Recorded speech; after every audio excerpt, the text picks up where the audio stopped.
Ladies and gentlemen, please listen close. You gave them chances. Then you gave them nothing.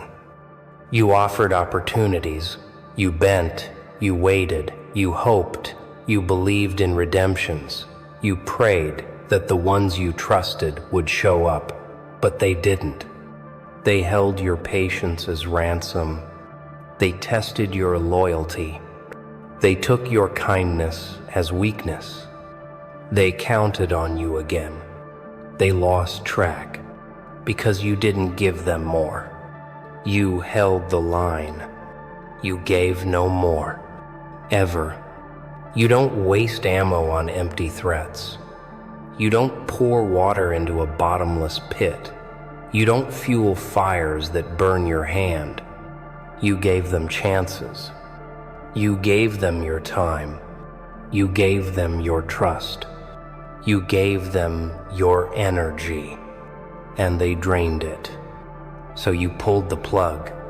This is not about being cold.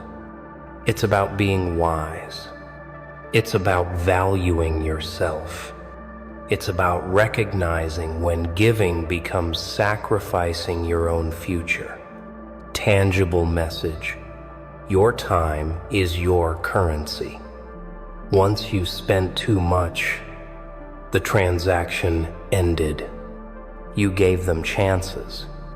You gave them root opportunities to prove themselves. You gave them trust. You invested your belief. But that's when your presence, your patience, became their weapon to drain, to exploit. So you said, enough. Subconscious anchor.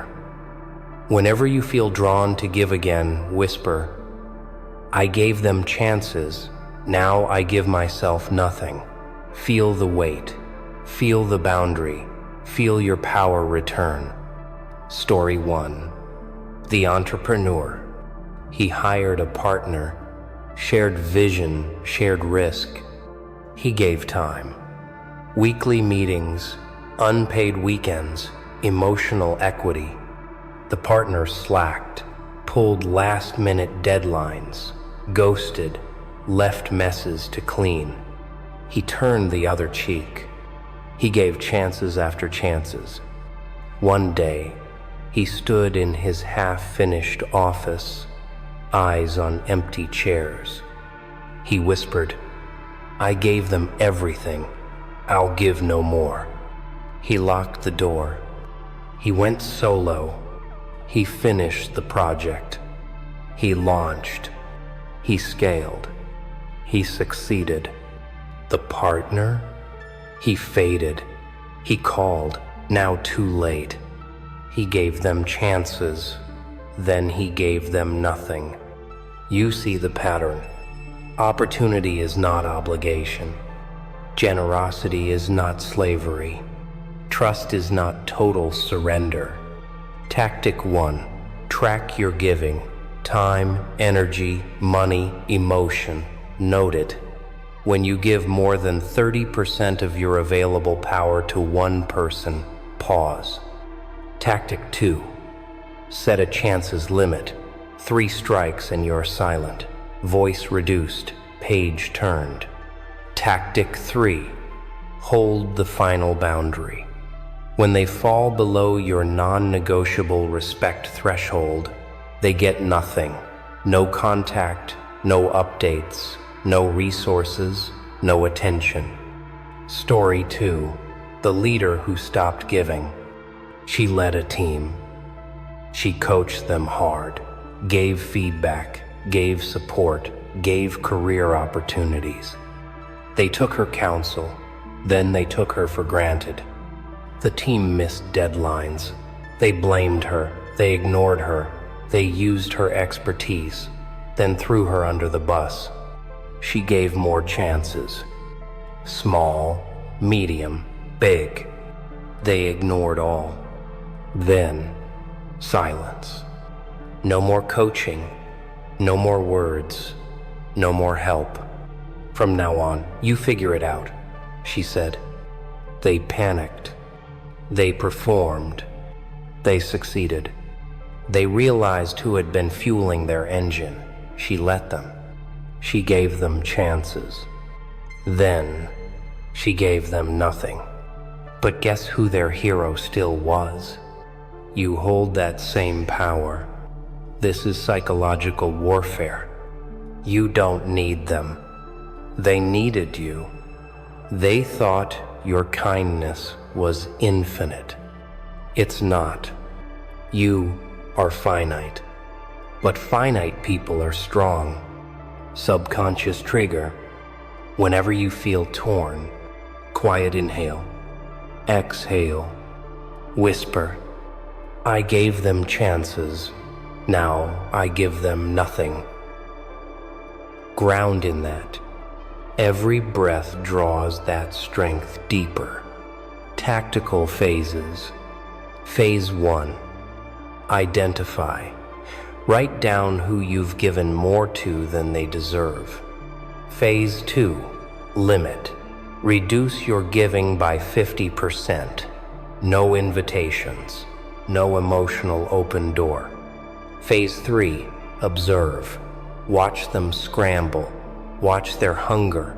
Watch their shift. Phase 4. If they don't adapt, they fall further. If they show respect, you can restore. Phase 5. Maintain. Your generosity is now earned, not free. Emotional pivot. Picture their faces when you go quiet. They'll try to fill the silence. They'll scramble for your energy. They'll beg for your presence. That desperation is power. Story 3. Minnie. A friend stopped helping a gambler. He had paid his debts too many times. He gave him chances. He gave him money. He gave him rides. He gave him second chances at drinks, at rehab. He ran out. He said, "Not again." He disappeared.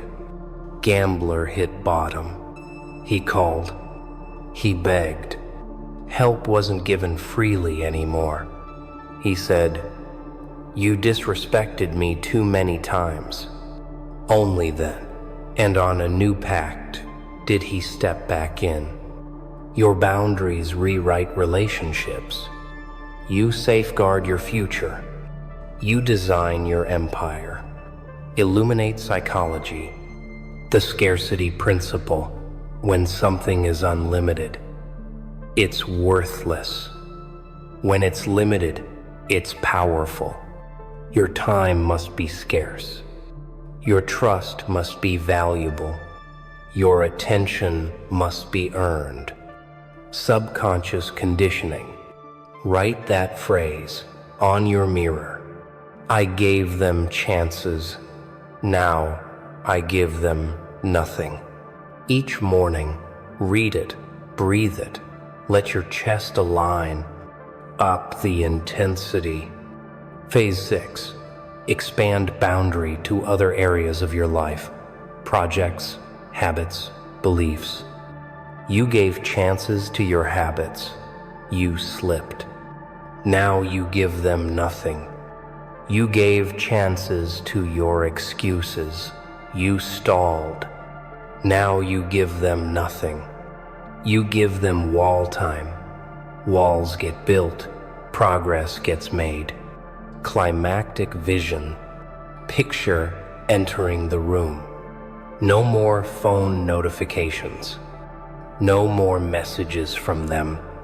No more illusions of, we can be okay. The silence is golden. It's your power, your peace, your runway. Final moment. You step to the camera. You stare. You come. You hear your heartbeat. Then you say, "You drained me. You tested me. You broke my trust. I gave you chances. I believed in you, but you didn't rise. So I gave you nothing. I gave them chances, and then I gave them nothing. Now, I give myself everything. My energy, my time, my future. Time to focus, time to build, time to command. The rest is history. I am not your safety net. I am not your fallback. I am not your doormat. I am the architect of my own destiny. You walk away. Silence. Trail of control behind you. They're left chasing shadows.